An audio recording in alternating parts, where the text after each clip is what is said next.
여러분 안녕하십니까? 뉴스타트 1부 시작합니다. 더불어민주당 차기 지도부를 뽑는 8.17 전당대회 제주 인천 순회 경선에서 김민석 후보가 정청래 후보를 5.67%포인트 차이로 앞섰습니다. 지난주 충청과 부울경 결과까지 합산한 중간 집계에서도 김민석 후보가 정청래 후보를 상대로 아슬아슬하게 역전에 성공했습니다. 양동훈 기자입니다. 민주당 전당대회 전국 순회 경선 2주차 제주, 인천 지역 권리당원 투표에서는 김민석 후보가 정청래 후보를 제치고 1위에 올랐습니다. 인천을 지역구로 둔 송영길 후보는 10.17%의 득표율을 기록했습니다. 김민석 후보는 충청과 부울경까지 합산한 중간 결과에서도 0.87%포인트 차이로 역전에 성공했습니다. 두 후보 사이 치열한 접전 속 견제와 신경전도 내내 이어졌습니다. 김민석 후보는 이재명 대통령의 국정 철학과 방향을 가장 잘 이해하는 게 자신이라고 강조하며 한 표를 호소했고, 저에게 100% 신뢰를 보여주고 제게 역량을 발휘할 기회를 준 이재명 대통령님과 함께 일해왔습니다. 정청래 후보는 지난 2002년 대선을 소환해 친명을 자처하는 김민석 후보를 믿지 말라고 주장했습니다. 노무현을 배신하고 정몽준으로 날아갔던 그 아픈 추억을 우리는 기억합니다. 무엇을 믿고 집문서를 내줍니까? 김 후보가 화합을 이야기하자 정 후보는 사과부터 하라고 치받기도 했습니다. 당의 모든 경선 갈등을 완전히 제로로 만들기 위한 노력을 확실하게 시작하겠습니다. 화합하고 확장하겠습니다. 반분신으로 진흙탕 만들어 놓고 이제 와서 잘해보자고요. 잘해보세요. 송영길 후보는 정청래 후보를 향해 검찰개혁이 끝났으니 더는 연임할 필요가 없다면서 왜 순수한 노사모 모임을 정치에 이용하느냐고 목소리를 높였습니다. 노무현을 만든 광주시민, 5월 항쟁의 주인 광주시민을 모욕하는 말 아니겠습니까? 어디 가서 약을 팔라 그러냐고. 제주 인천 지역 최고위원 투표에서는 박선원 후보가 1위에 올랐는데 충청과 부울경 투표까지 합산해보면 여전히 최민희 후보가 1위를 차지하고 있습니다. 중간 순위 5위 안에는 기존처럼 친명계 박선원, 서미화, 김용 후보, 친청계 최민희, 한민수 후보가 자리했습니다. 이제 강원과 대구, 경북, 호남과 서울, 경기 순회 경선이 남았는데 최종 결과가 나올 때까지 결과를 장담하기 힘든 초접전 양상이 이어질 것으로 보입니다. YTN 양동훈입니다. 8.17 전당대회 2주차 순회 경선 최고위원 선거도 개파 간 전면전으로 치달았습니다. 친명계 후보들은 정청래 책임론을, 친청계는 정청래 수호를 외치며 대리전을 펼쳤는데요. 부장원 기자가 보도합니다. 더불어민주당 새 지도부를 뽑는 전국 순회 경선 2주차 최고위원 후보 사이 개파 대결은 한층 더 뚜렷해졌습니다. 포문은 친명계 후보들이 정청래 때리기로 열었습니다. 대통령을 향한 비난과 모욕이 이어질 때 그러지 말라는 말 한마디 못하고 침묵한 이유가 뭡니까? 잘못했으면 30명이 때려도 100명이 때려도 맞아야 되는 게 정치인의 책임입니다. 이재명 대통령을 향한 유시민 작가의 비판 등에 정 후보가 소극적으로 대응했다고 날을 세우며 당정 일처론을 부각한 겁니다. 대통령과 하나가 되겠습니까? 대통령에게 어깃장을 내겠습니까? 이제 끝내시고 아웃! 국민의 삶은 안중에도 없고 대통령의 개혁 의지를 의심하는 그런 지도부 말고 당원들을 믿고 국민 속으로 들어가는 당정청 일원화를 완수할 수 있는 지도부, 당대표, 최고위원 선출해 돼야 되는 거 아니겠습니까, 여러분? 이에 맞선 친청계 후보들은 집단 몰매 정치라고 맞받으며 정청래 후보 엄호에 적극 나섰고 1대5, 1대3, 1대 수십 명의 탁구리 정치로부터 우리 정청래 대표를 지켜주십시오, 여러분. 아무리 전당대회 과정이라고 한들 전직 당대표를 공격하더라도 제가 금도는 넘지 말라고 호소했습니다. 선호투표제 도입과 추가 투표소장 등을 두고 친명계가 전당대회를 불공정 선거로 몰고 가고 있다고 날을 세웠습니다. 투표가 끝난 지역이 있는데 보완 투표권을 주자는 얘기를 어떻게 할 수가 있습니까? 이거 공정합니까? 짝짓기, 그 그쪽 후보들 다 하셨잖아요. 이렇게 양쪽으로 갈라선 후보들이 서로를 물고 뜯으며 사투를 벌이는 모습이 반복되면서 오는 17일 전당대회에서 어느 쪽이 승자가 되든 그 후유증은 적지 않을 거로 보입니다. YTN 부장원입니다. 이재명 대통령이 최근 정부가 내놓은 세제 개편안에 담긴 개인종합자산 관리 계좌 ISA 개편을 문제 삼으며 제동을 걸었습니다. 국내 주식 투자를 강요하고 혜택을 줄인 거란 반발이 나오자 수정을 지시한 건데요. 야당은 비겁한 책임 회피라고 공세를 폈습니다. 정인용 기자입니다. 이재명 대통령이 개인종합자산관리계좌 ISA 관련 정부 개편안에 대한 전면 재검토를 지시했습니다. 지난 3일 정부가 관련 내용을 발표한 지 나흘 만에 청와대 참모회의에서 투자자들이 반발을 보고받고 곧바로 조치를 주문한 겁니다. 정부안에는 우선 생산적 금융 ISA 신설 계획이 포함됐는데 투자 대상에서 국내에 상장한 해외 ETF가 제외되면서 선택권과 세제 혜택을 축소한다는 지적이 나왔습니다. 또 기존 ISA의 경우 채우지 못한 한도 2월 제도를 폐지하고 계약 기간도 최대 5년으로 제한하는 방안을 추진하기로 해 장기 투자 절세 기능을 약화시켰다는 비판이 제기됐습니다. 이에 이 대통령이 정책 준비 부실을 문제 삼으며 수정하라고 질타한 건데 여론 반응에 기민하게 대응하겠다는 의지로 풀이됩니다. 항상 국민의 눈높이에서 모든 사안을 살피고 문제가 있으면 어떤 사항도 성역 없이 적극적으로 고치는 유연하고 능동적인 행정이 필요합니다.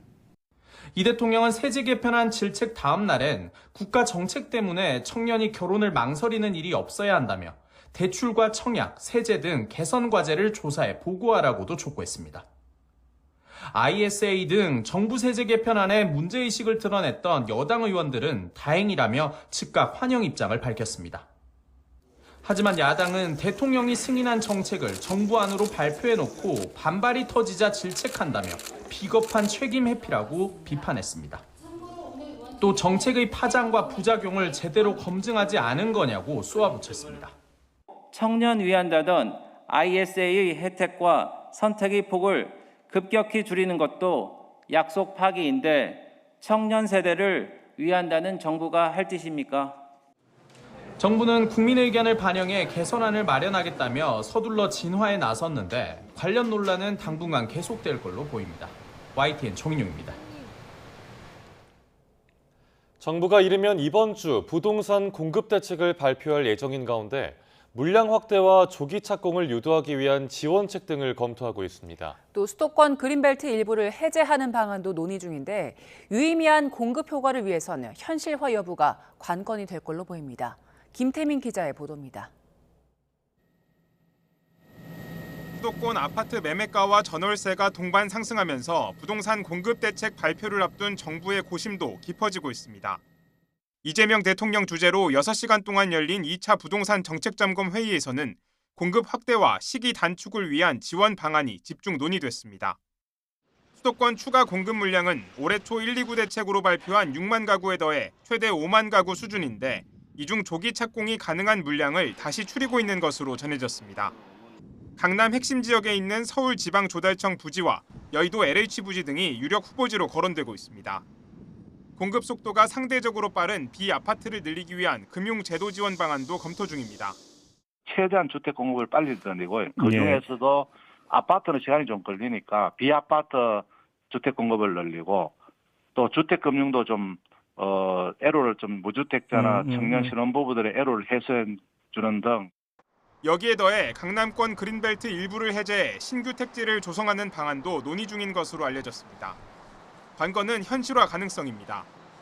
유력 후보지들은 이미 과거에도 주택 공급이 추진됐지만 주민 반발과 지자체 이견 등으로 무산된 전적이 있기 때문입니다.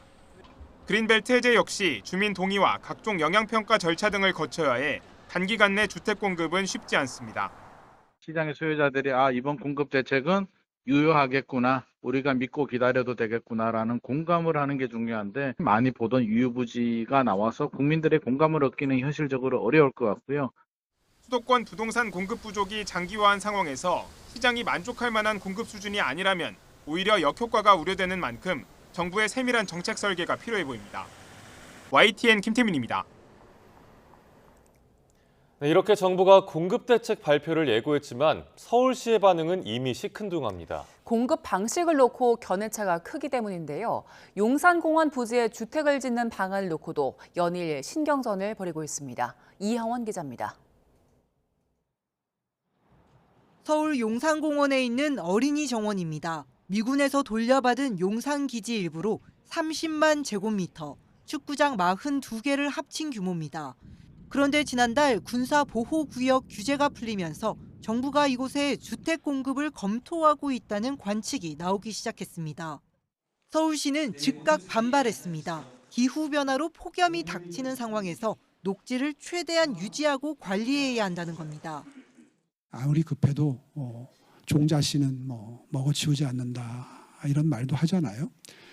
절대 용산공원은 일부라도 그런 식으로 주택을 공급하는 용도로 쓸 수 없다. 동의할 수 없다. 그러면서 정부가 민간 정비 사업에 대한 규제를 풀면 대규모 주택 공급이 가능하다고 주장했습니다. 이에 대해 여당은 서울시가 재건축 재개발에만 몰두해 멸실 가구가 늘고 있는데도 정부 공급 체계에 반대만 하고 있다고 질타했습니다. 본인이 못한 공급을 정부가 하겠다는데 그것마저 막아선다라고 하는 점입니다. 공식 발표되지도 않은 용산 어린이 정원 활용 방안까지 끄집어내 선반대부터 했습니다. 거듭 반박에 나선 오 시장은 단순한 유휴부지가 아닌 미래 세대 자산이라는 철학에 따라 노무현 문재인 정부도 국가공원 조성을 추진해오지 않았느냐며 꼬집었습니다. 전문가들은 주택 공급 방식에 대한 이견을 좁히지 않는 한 여권과 서울시의 이 같은 대립은 계속될 수밖에 없다고 진단했습니다. 공급 절벽이 너무 심해서 전월세나 매매 시장 모두 불안한데요. 지금은 민간과 공공의 힘을 합쳐서 공급 총력전에 좀 나서야 되지 않을까. 어느 방식이든 공급 속도전이 중요한 만큼 불필요한 갈등은 최소화하고 국민 수용성을 높일 수 있는 대책 마련이 시급하다고 조언했습니다. YTN 이영훈입니다. 폭염 중대경보가 해제되며 극한의 더위는 물러갔지만 주말에도 수도권은 펄펄 끓었습니다. 입추가 지났지만 여전히 한여름 같은 날씨에 시민들은 불편을 호소했습니다. 최승훈 기자의 보도입니다. 그늘 한 점 없는 광화문 광장으로 연신뙤약볕이 내리쬐입니다. 따가운 햇볕을 피하기 위해 시민들은 양산을 쓰고 그늘에 앉아 얼음물도 들이켜보지만 더위를 이겨내기엔 역부족입니다. 역대 가장 뜨거웠던 입추가 지난 주말, 수도권엔 여전히 가마솥처럼 펄펄 끓는 무더위가 이어졌습니다. 입추라고 해서 조금 선선해졌다고는 하는데 여전히 뜨거운 것 같아요. 더 걷기 힘든 것 같고. 광장 한켠에 마련된 분수대와 실내 놀이터에는 무더위를 피해 쉬어가려는 시민들의 발걸음이 끊이지 않았습니다. 아무래도 계속 더워하니까 주차하고 여기 오면서 시원한 것도 계속 먹이면서 이렇게 왔는데 마침 안에가 좀 시원해가지고 잘 놀고 있는 것 같아요. 열화상 카메라로 바라본 광화문 광장 곳곳은 폭염 중대경보가 내려졌던 평일과 비슷한 수준인 50도에 머물렀습니다. 하루 중 가장 뜨거운 시간인 오후 2시, 제 체온을 열화상 카메라로 살펴봤습니다. 이곳 폭염 대피소 안에서는 온몸이 푸른색으로 보이지만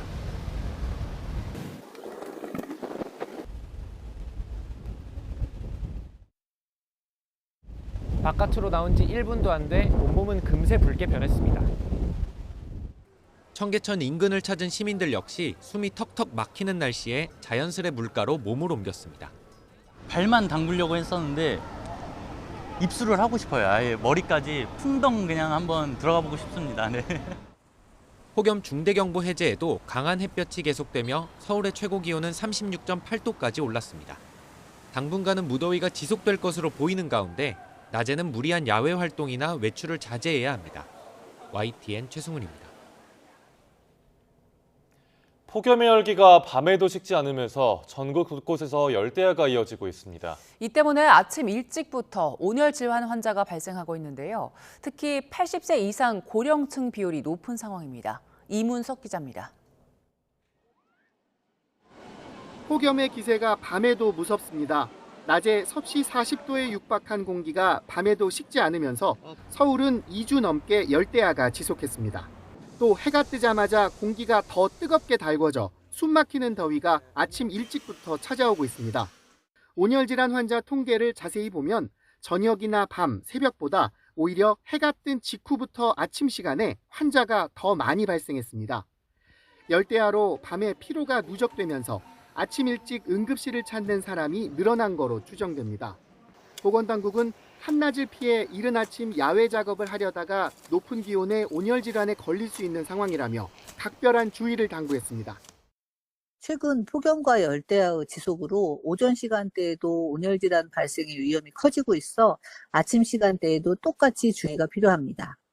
특히 나이가 들수록 체온 조절 능력이 떨어지기 때문에 탈진 같은 온열질환 증상이 빠르게 악화합니다. 실제로 올해 인구 10만 명당 온열질환 환자는 80세 이상에서 12.5명을 나타내 50대 이상 나이대 가운데 가장 높은 비율을 보였습니다. 온열질환 사망자 역시 60% 넘는 비율이 80세 이상 고령층에 집중됐습니다. 정부는 극한 폭염으로 밤낮 없이 고온이 지속하는 만큼 온열질환에 취약한 80세 이상 고령층에 대해 건강 상태를 자주 확인해달라고 당부했습니다. YTN 이문석입니다. 검사의 수사권 전면 폐지를 담은 형소법 개정안 시행을 2달여 앞두고 검사가 참여하는 합동수사본부 존폐 문제가 쟁점으로 떠올랐습니다. 고난도 수사의 실효성을 최대한 끌어올린다는 설립 취지를 잃지 않으려면 제도 보완이 필수란 지적도 나옵니다. 박광열 기자가 보도합니다. 지난 5일 대통령 업무보고 현행 검경 합동수사본부 체계 관련 내용이 언급됐습니다. 역량이 좀 괜찮다라는 전제 하에서 합동수사팀 안에서도 검사가 수사를 주도했겠죠? 그러면 합동수사본부는 앞으로 운명이 어떻게 되는 거예요? 이에 행정안전부와 법무부 수장의 반응은 엇갈렸습니다. 직접 수사 권한이 없다라는 것뿐이지 수사에 관해서 의견을 내고 공중경 합동수사본부가 만들어지게 되지 않을까. 지금 합동수사본부의 운영 근거가 매우 취약합니다. 저희가 보기엔 사실상 없는 상태인데요. 현재 활동 중인 합동수사본부는 9곳입니다. 금융증권, 마약, 의약범죄처럼 여러 기관이 전문성을 살려 협업할 필요가 있거나 정규유착, 성관이 비리 의혹처럼 국민 관심이 큰 사안이 대상입니다. 문제는 개정 형소법에 따르면 검사는 보안 수사를 포함한 수사를 일체할 수 없다는 겁니다. 당장 피고인 측이 검사의 합수본 참여에 위법하다는 논리를 펼 수 있다는 해석이 제기됩니다. 증거가 위법 수집 증거로서 증거 능력이 없다. 더 나아가서 공소제기 절차가 법률 규정에 위반되어 무효다라고 주장할 수가 있고, 일각에선 검사의 법률 자문, 즉 의견 제시로 역할을 제한해 운영하는 걸 대안으로 거론합니다. 하지만 수사 행위와의 구분이 모호하고 고난도 수사에 각 기관 역량을 최대한 쏟는다는 합수본 취지에 맞지 않는다는 반론도 있습니다. 개정 형소법에 기존 검사의 수사를 예외적으로 90일까지 더 수사할 수 있다는 부칙이 담긴 가운데 이 부칙이나 시행령 수준을 넘는 법적 근거가 필요하다는 지적이 적지 않습니다. YTN 박광렬입니다. 검사의 수사 기능이 배제되면서 경찰 수사를 견제할 장치가 부족하다는 우려도 계속되고 있습니다. 경찰 수사에 구멍이 생겨도 이를 바로잡기가 어려워지면서 변호사 등 법률 전문가의 도움 없이는 제대로 대응하기 어려울 수 있다는 지적도 나옵니다. 권준수 기자입니다. 형사소송법 개정안에 따라 경찰의 수사 권한은 강화된 반면 잘못된 수사를 바로잡을 견제 장치는 약해졌습니다. 장윤기 사건처럼 초기 단계에서 문제가 드러나더라도 검사가 할 수 있는 건 경찰의 보완 수사를 요구하는 수준에 그칠 수 있기 때문입니다. 결국엔 검사가 경찰에서 넘겨받은 수사 기록을 중심으로 사건을 판단해야 하는데 증거가 충분하지 않은 상황에서는 공소를 제기하기보다 무혐의 처분을 내릴 가능성이 커질 수 있다는 지적입니다. 변호인이 증거와 논리를 촘촘하게 갖춰 제출한 사건과 그렇지 않은 사건 사이에 수사 대응력의 격차가 벌어질 수 있다는 수사 양극화 우려도 나옵니다. 법률 전문가의 조력 없이는 제대로 대응하기 어려워 결국엔 피해자가 비싼 변호사 비용을 직접 부담하게 될 거란 겁니다. 가장 큰 문제에 직면할 가능성이 큰 건 막대한 수임료를 감당하기 어려운 장애인과 서민 등 사회적 약자입니다. 수사기관의 판단에 이의를 제기하고 부족한 증거를 보완하는 것 자체가 이들에게는 거대한 장벽이 될 수 있습니다. 수사기관 사이의 견제가 약해진 상황에서 법률 조력의 차이가 수사 결과의 차이로 이어질 수 있다는 우려 속에 피해자를 실질적으로 보호할 수 있는 제도적 보완책이 시급하다는 지적이 나옵니다. YTN 권춘수입니다. 재판까지 넘겨졌던 박성재 전 법무부 장관의 수사무마 청탁 의혹 사건이 표류하는 신세가 됐습니다. 김건희 씨가 수사 상황을 챙긴 텔레그램 메시지까지 확보됐지만 내란 특검과 2차 종합특검 사이 신경전에 발목이 잡혔습니다. 이준엽 기자가 보도합니다. 내란 특검 수사가 막바지로 향하던 지난해 말 박성재 전 법무부 장관의 휴대전화에서 김건희 씨가 보낸 텔레그램 메시지가 발견됐습니다. 자신은 물론 김혜경과 김정숙 여사 수사 상황까지 노골적으로 챙긴 정황이 드러나 청탁금지법 위반으로 기소됐지만 1심 법원은 내란 특검의 수사 범위가 아니라며 공소기각 결론을 내렸습니다. 김건희 텔레그램 메시지와 12.3 비상계엄 선포 및 그와 관련된 일련의 내란 외환 범죄 혐의 사건 사이에 구체적 개별적인 연관관계가 있다고 보기 어렵습니다. 내란 특검은 신속 처리를 위해 항소를 취하하고 2차 종합특검으로 사건을 넘기려 했지만 뜻밖의 법리 논쟁이 뒤따랐습니다. 특검이 기소한 사건 판결이 확정되면 업무 관련 서류를 검찰총장에게 넘기게 돼 있는 내란특검법 18조의 해석이 문제가 됐습니다. 내란특검은 이를 특검 전체 업무가 종료됐을 때를 전제로 한 규정으로 봤지만 종합특검은 종결한 사건은 검찰로 보내라는 얘기라며 이첩을 거부했습니다. 종합특검은 남은 수사 기간이 짧다는 이유로 수사 의뢰조차 마다했습니다. 종합특검의 수사 기간이 3주도 남지 않은 시점에서 위 사건의 수사를 다시 개시하여 사건을 종결하기는 사실상 불가능합니다. 사건을 둘러싼 이 같은 핑퐁은 홍장원 전 국정원 차장이나 곽종근 전 특수전 사령관 등 내부 고발자 입건 문제로 불붙었던 두 특검의 신경전 2라운드라는 평가가 나옵니다. 결국 사건은 경찰로 넘어갈 처지인데 검찰청 폐지 등으로 가뜩이나 과부하가 걸린 상황을 고려하면 장기 표류가 불가피해 보입니다. 막대한 혈세를 들여놓고도 특검끼리 기싸움을 벌이다 핵심 수사를 붕 띄워버렸다는 비판은 피하기 어렵게 됐습니다. YTN 이준엽입니다. 최근 북한이 단거리 탄도미사일 한 발을 쏜 뒤 별다른 보도나 입장을 내지 않는 데 대해 여러 해석이 나옵니다. 그동안의 흐름과는 사뭇 다른 행보인데요. 원하는 실험 성과를 거두지 못한 건지 아니면 수위 조절 차원인지 그 배경을 강민경 기자가 정리했습니다. 북한은 지난 6일 42일 만에 단거리로 추정되는 탄도미사일을 발사한 뒤 침묵을 이어가고 있습니다. 우리 정부는 이례적인 상황까지는 아니라는 입장이지만 북한 관영 매체에서 보도하지 않는 사례는 이미 여러 차례 있어 왔습니다. 특별한 상황으로 보고 있지 않고 북한이 상반기 주요 무기를 시험한 뒤 관련 정보를 자세히 공개하던 것과 비교하면 다른 양상입니다. 전문가들은 북한이 탄도미사일을 한 발만 발사했다는 데 주목합니다. 러시아 등 무기 수출 확대를 염두에 두고 자체 개량형 미사일을 실험했지만 원하는 만큼의 결과를 얻지 못해 공개를 꺼릴 가능성이 있다는 겁니다. 통상 실험용 또는 장거리 미사일을 쏠 때 한 발을 쏘는 패턴이 있고요. 대체적으로 초기 실험 과정에서 원하는 성과가 나오지 않았을 때 보도하지 않는 경향이 있습니다. 이번 달 예정된 한미연합연습, 을지 자유의 방패에 대한 무력 시위 차원이란 해석에도 힘이 실립니다. 다만 긴장을 급격히 끌어올리진 않기 위해 단거리 미사일을 한 발만 발사했을 거란 분석입니다. 항상 한미연합훈련이 있던 8월 달에는 그러한 미사일 도발이라든지 이런 게 항상 있어 왔었다라는 점. 외신의 중심으로는 북한이 미국과 아시아 동맹국, 특히 일본의 군사력 강화 움직임에 반발하는 차원에서 미사일을 쐈다는 해석도 나옵니다. 이 때문에 동북아 신냉전 구도 고착화 흐름 속에 북한이 북중러의 행동대장으로 나서는 것 아니냐는 관측도 제기됩니다. YTN 강민경입니다. 북중미 월드컵 조별 예선 탈락 이후 청문회와 압수수색으로 과거의 각종 비위까지 드러나며 벼랑 끝에 몰린 대한축구협회가 사과문을 발표했습니다. 반성과 쇄신을 약속했는데 얼마나 변화할지 지켜볼 대목입니다. 이경재 기자입니다. 북중미 월드컵 조별 예선 탈락 이후 대한축구협회는 하루도 쉬운 날이 없었습니다. 경기력 부진에 대한 비난은 불공정했던 홍명보 전 감독 선임 과정과 정몽규 전 회장의 독단적인 협회 운영으로 옮겨붙었고 점점 커지는 국민적인 분노에 정부와 정치권까지 나섰습니다. K축구혁신위원회의 출범과 국회 청문회가 줄줄이 이어졌습니다.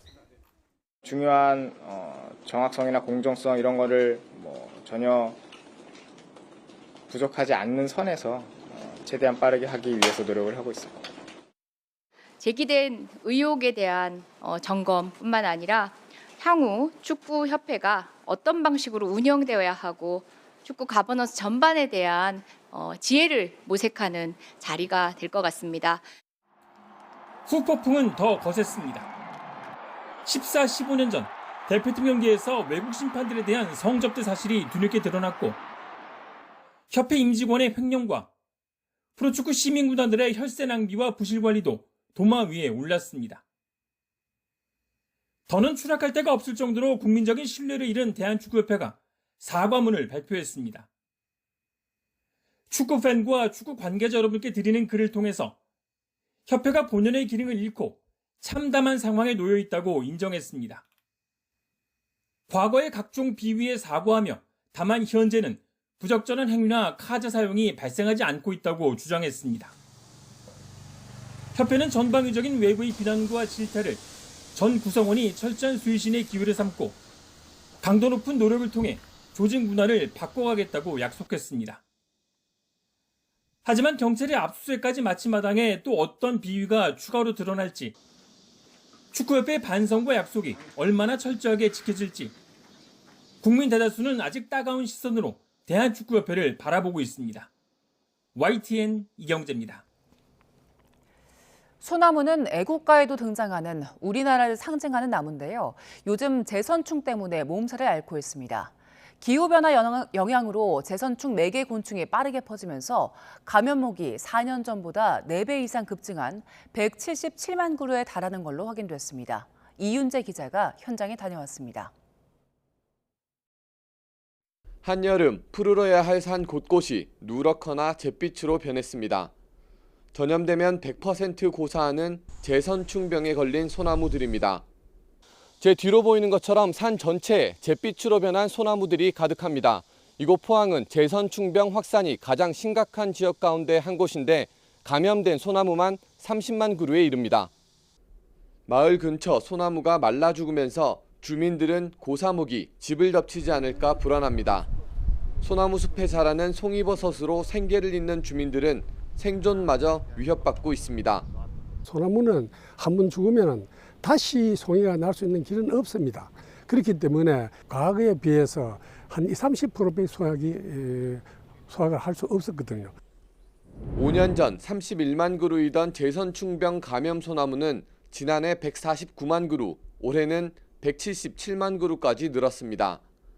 지난 2007년과 2014년에 이어 3차 대발생 양상을 보이는 건데 이처럼 걷잡을 수 없이 퍼진 건 기후변화 영향이 큽니다.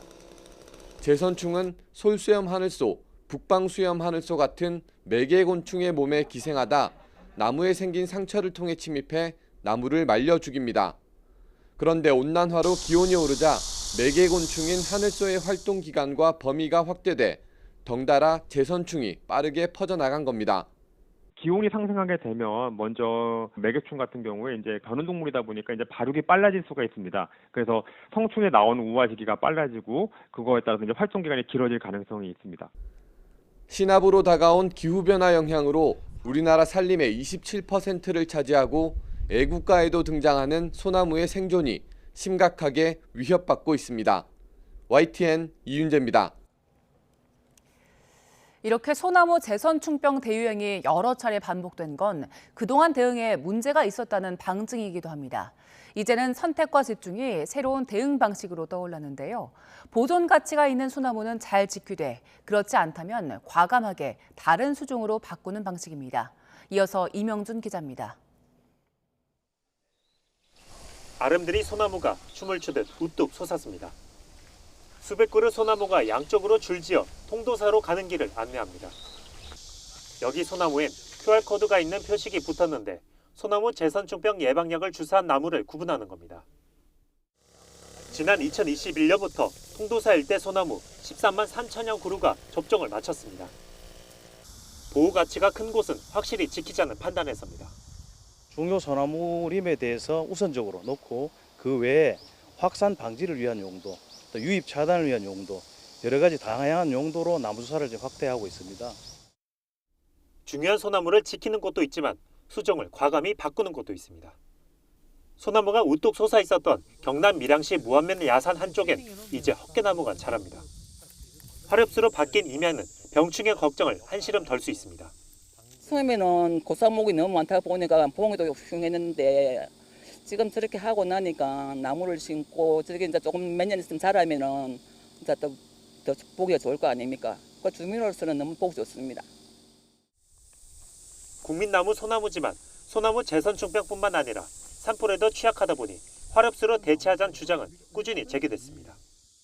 다양한 한렵수린들이 있으면 병충해가 한 나무에 나타나더라도 아주 미세하게 또 없어질 수 있는 그런 수준이 되기 때문에 우리가 목표로 하는 것은 종합적인 한렵수림으로 만들어야 된다. 지난 1988년 부산에서 처음 발생한 소나무 재선충병. 40년 가까이 적지 않은 소나무가 소나무 재선충병에 쓰러졌습니다. 기존 방제 방식의 한계는 인정하고 선택과 집중의 전략으로 푸른 숲의 미래를 새로 설계할 때입니다. YTN 임영준입니다. 안 그래도 푹푹 찌는 날씨에 대량의 음식을 조리하는 학교 급식실은 그야말로 찜통이 따로 없습니다. 당장 이번 주부터 학교들이 속속 개학인데요. 조리실 내 체감 기온이 주의 단계를 넘어 최고 45도에 달하는 학교도 있어서 대책이 필요해 보입니다. 염혜영 기자입니다. 대형 솥에 음식을 볶고 기름에 튀기고 펄펄 국까지 끓이다 보면 아무리 냉방을 해도 급식실 전체가 달궈집니다. 방수 앞치마에 고무장갑, 마스크, 모자, 장화까지 신는 조리사들의 체감 온도는 6도 이상 높다는 연구 결과도 있습니다. 에어컨이 잘 되어 있다 해도 38도 이상이 나와요. 어지럽고 구토도 나오고 매식매식해요. 여기 목에 차는 스카프 같이 아이스 하는 거 있죠. 실상 이렇게 하면 한 20분 하면 싹 녹고 아무 의미가 없어요. 실제로 지난달 급식실 체감 온도를 조사해봤더니 상황은 심각했습니다. 체감 온도 33도 이상인 주의 단계를 넘어선 경우는 6월엔 170건이었지만 무더위가 시작된 7월엔 311건으로 2.5배 늘었습니다. 체감 온도가 35도를 넘는 경고 단계 이상인 경우도 20개교 85건에 달했습니다. 특히 이 가운데 60%인 12개 학교에선 경고 이상의 상황이 2차례 이상 반복됐습니다. 체감 온도가 35도를 넘는 순간은 모든 화구와 오븐, 튀김기가 동시에 가동되는 최대 조리 시간, 그리고 뜨거운 물로 식기를 닦는 세청 마무리 시간이었습니다. 최고 체감 온도는 무려 45도에 달했습니다. 산업안전보건 기준에 관한 규칙을 보면 체감 온도가 33도 이상인 작업장에선 2시간마다 20분씩 쉴 수 있어야 합니다. 하지만 정해진 시간에 음식을 만들어 배식까지 해야 하는 급식실에선 공연불에 불과합니다. 불가하기로 조리를 진행한다는 거기 때문에 어떤 작업 현장보다 덥고 학생들 식사, 배식 시간을 맞춰야 하기 때문에 오전 조리 시간에는 누군가 쉰다는 것이 거의 현실적으로 불가능한 상황이고, 급식 조리사들은 한여름 동안에는 튀김이나 전 등을 식단에서 빼 조리실 온도를 낮추고 체감 온도를 잴 땐 머리부터 발끝까지 감싸고 있는 작업복의 특성을 반영해야 할 필요가 있다고 호소합니다. YTN 염혜원입니다. 역대급 폭염에 수용시설도 찜통입니다. 에어컨 없는 수용동에서 정원보다 많은 수용자를 관리해야 하는 교도관들은 부담이 더 커졌습니다. 김희영 기자가 현장에 다녀왔습니다. 천창 유리에는 그늘막이 쳐졌고 창문에는 햇빛을 막기 위한 신문지를 붙여뒀습니다. 내부 순찰을 도는 교도관의 얼굴은 땀범벅입니다.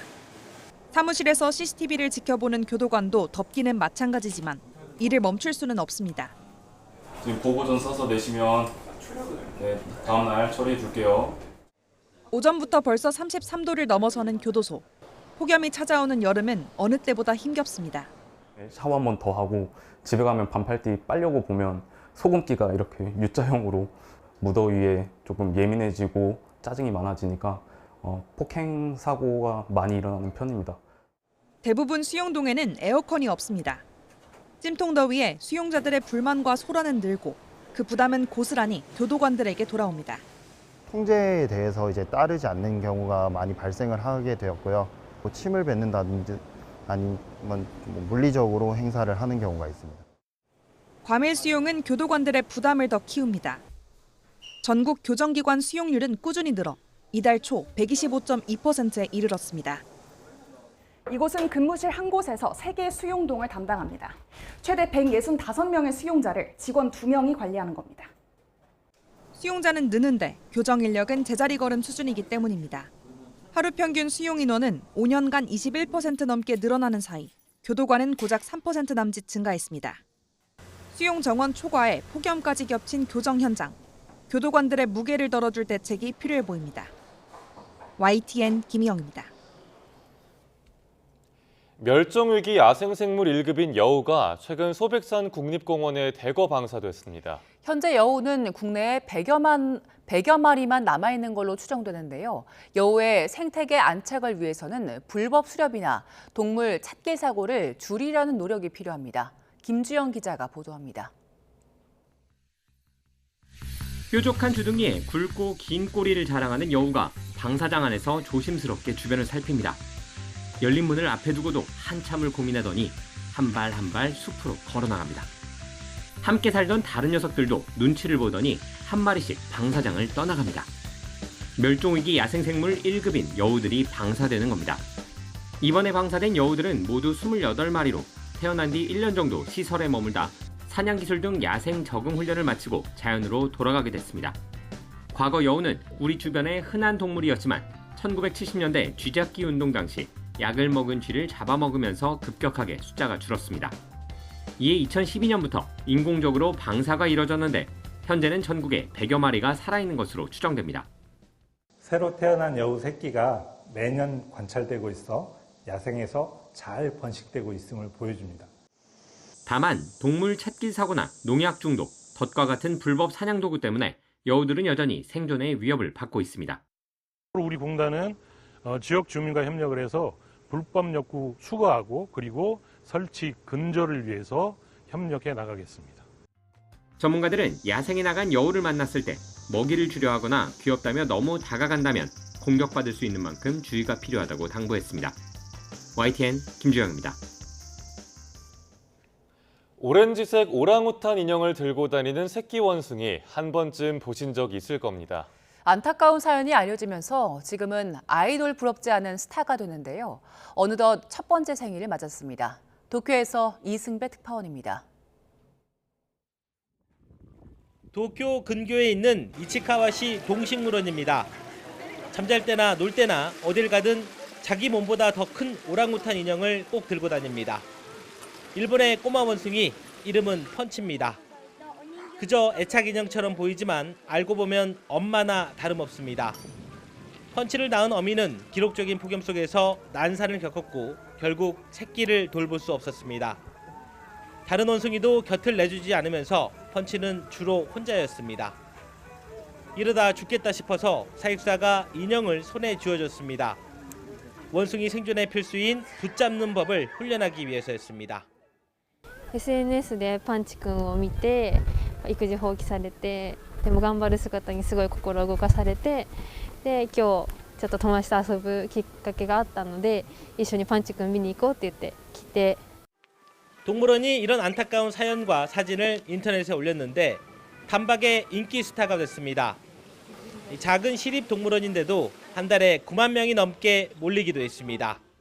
最近もう日を増すごとに少しずつぬいぐるみから離れる時間だったりとかコミュニケーションを取る猿がどんどん増えてきているので、このままいけば順調に少しずつ猿に溶け込んでいって、ぬいぐるみが必要なくなる日もあるのかなという感じで 애틋한 마음 그리고 팬들의 사랑으로 자란 펀치.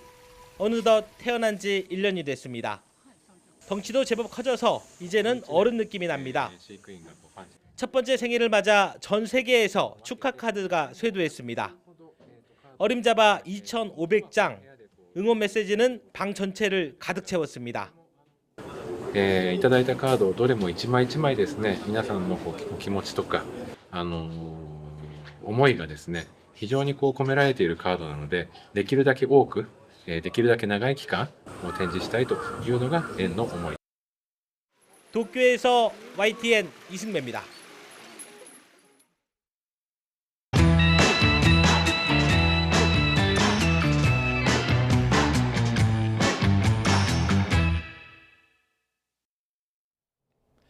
SNS를 뒤엎은 배드 챌린지로 그룹 에이티즈가 2018년 데뷔 이후 가장 큰 전성기를 맞고 있습니다. 빌보드 200 세 번째 1위까지 거머쥔 성공의 비결은 뭔지 에이티즈 멤버들에게 직접 들어봤습니다.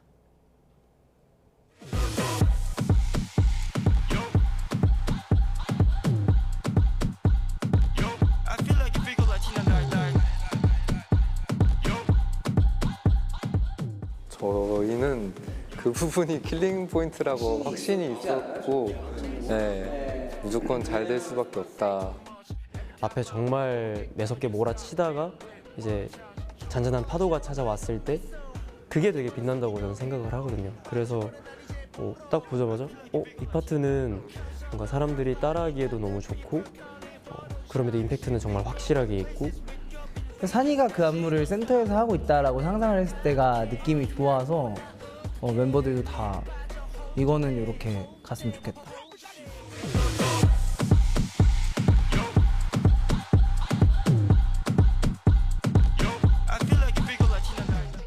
제가 그분들에게 조금이라도 행복을 드릴 수 있으면 좋았겠다라는 생각을 하고 너무 감사한 마음을 가지면서 살고 있습니다. 산이가 그 파트를 멋있게 보이려고 얼마나 노력을 했는지 이제 옆에서 계속 봤으니까 역시 좀 노력하고 열심히 하면 이렇게 많은 사람들이 알아주는구나 하면서 저는 되게 좀 한편으로는 저도 뿌듯하면서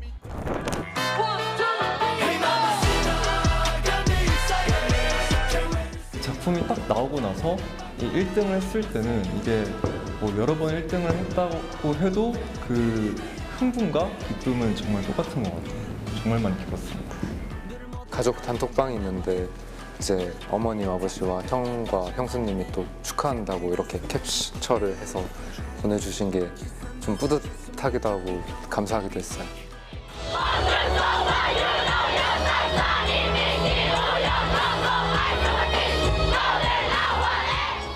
많은 분들이 정말 열정적으로 춤도 같이 춰주시고 즐기는 뭔가 형태가 좀 다르다라는 생각을 했었던 것 같아요. 이렇게 발을 굴러서 응원해 주시는 분들도 있고 뭔가 그런 응원법이 다른 경우가 되게 많았거든요. 근데 에이티즈를 응원하는 마음은 항상 다 똑같았던 것 같아요.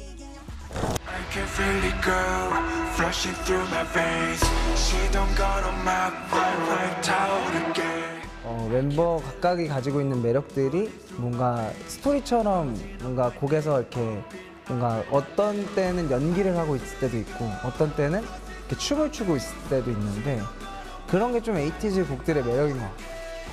전 앨범이 아드레날린이었는데 되게 저희는 잘 됐다고 생각했어요. 많은 분들이 생각하시기를 저런 느낌으로 또 나오겠구나 라는 생각을 가지셨을 수도 있겠지만 저희는 그걸 한 번 더 틀어서 이번엔 이런 도전을 해봤고 근데 많은 분들이 사랑해 주셔서 너무 감사드리는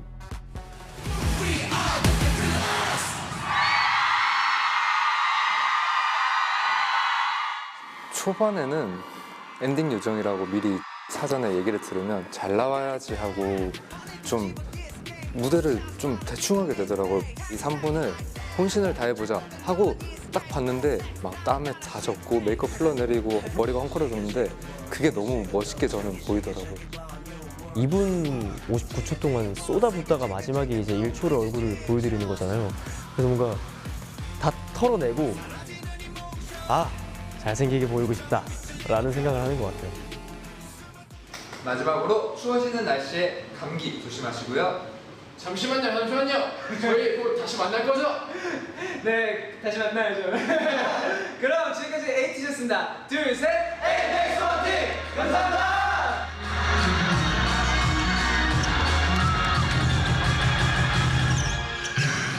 데뷔 초에는 언제 우리가 망할지도 모르고 하다 보니까 진짜 그래서 더 무대에 진심이었던 것 같고 우리를 어떻게든 더 많이 알리고 싶어하는 마음이 멤버들 각자가 다 너무 컸던 것 같아요.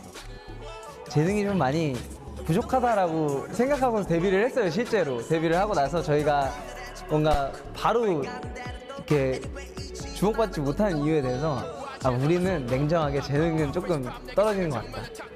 근데 성장하면서 이렇게 뉴스 YTN에서 저희 인터뷰를 한다고 얘기를 들었을 때도 사실 저는 되게 신기했어요. 또 많은 분들한테 저희의 이야기를 또 전달할 수도 있으니까 뭔가 오히려 그런 상실감이 최고의 연료가 되어서 좀 더 버틸 수 있고, 그리고 그런 시절이 있었기 때문에 좀 더 겸손할 줄도 알고, 그런 것들이 있었기 때문에 또 감사할 줄도 알게 되는.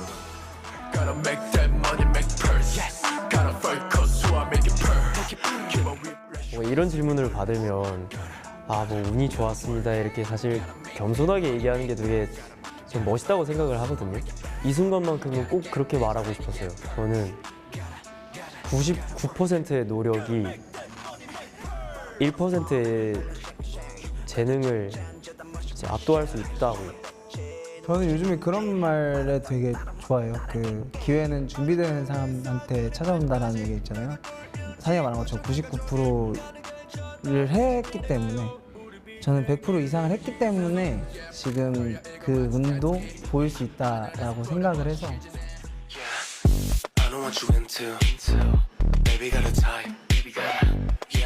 그 7년이라는 숫자가 팬분들을 좀 그런 같이 걸어가는 길에 있어서 되게 하나의 확신을 줄 수 있지 않을까 하는 마음에서 했고, 또 이 징글징글한 얼굴을 7년이나 봐야 된다는 게 좋았던 것 같아요.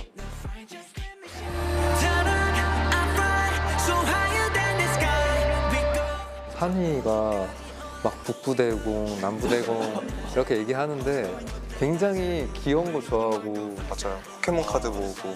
근데 이 친구가 계속 숨기는 거예요. 제가 이제 맨날 고발을 하죠. 얘 이런 애 아니다. 사실은 막 디저트 카페 찾아다니는 거 좋아하고, 뭐 캐릭터 인형 같은 거 모으는 것도 좋아하고.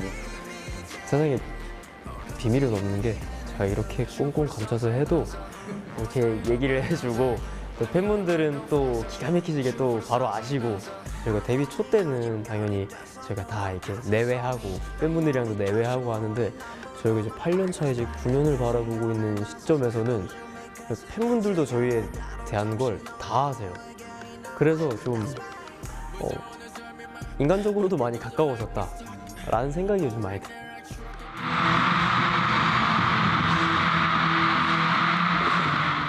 책임감도 커지고, 그래서 이제 그 단점이라고 해야 될지 모르겠지만 그래서 그런가 부담감도 점점 더 커지는 것 같아요. 이걸 했을 때 뭔가 우리 에이틴이가 팬분들이 이 모습을 좋아할까? 이 음악을 좋아해 주실까라는.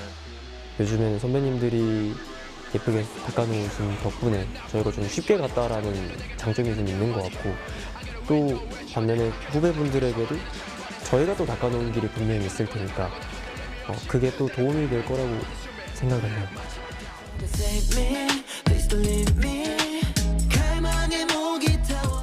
에이티즈 덕분에 뭔가 내가 참 행복했다라는 말이 나왔으면 정말 좋을 것 같고, K-팝을 생각을 했을 때 이 기억에 남는 팀이 누구 있어? 라고 뭔가 어디선가 물음이 나온다면 에이티즈라는 팀이 있잖아 라고 대답이 나오면 정말 좋을 것 같습니다.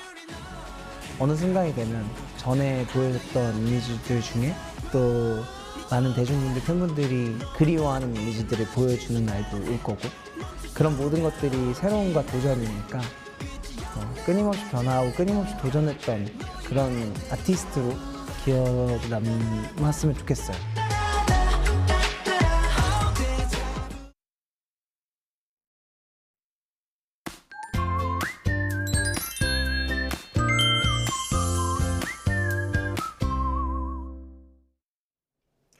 끝없이 이어지던 서울의 열대야가 18일 만에 쉬어갔습니다. 현재 서울 기온은 24.7도를 보이면서 어제보다 4도가량 낮은데요.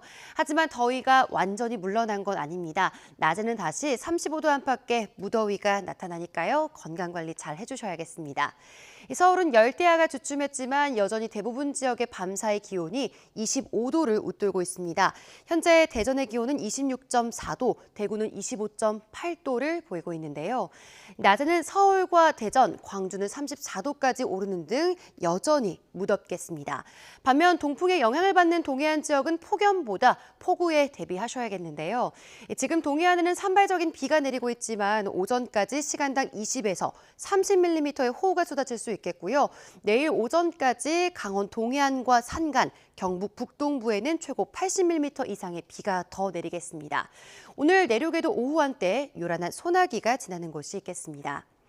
또 오늘 해상과 해안가 안전에 각별한 주의가 필요합니다. 현재 서해 중부를 제외한 대부분 해상에 풍랑특보가 발효 중이고요.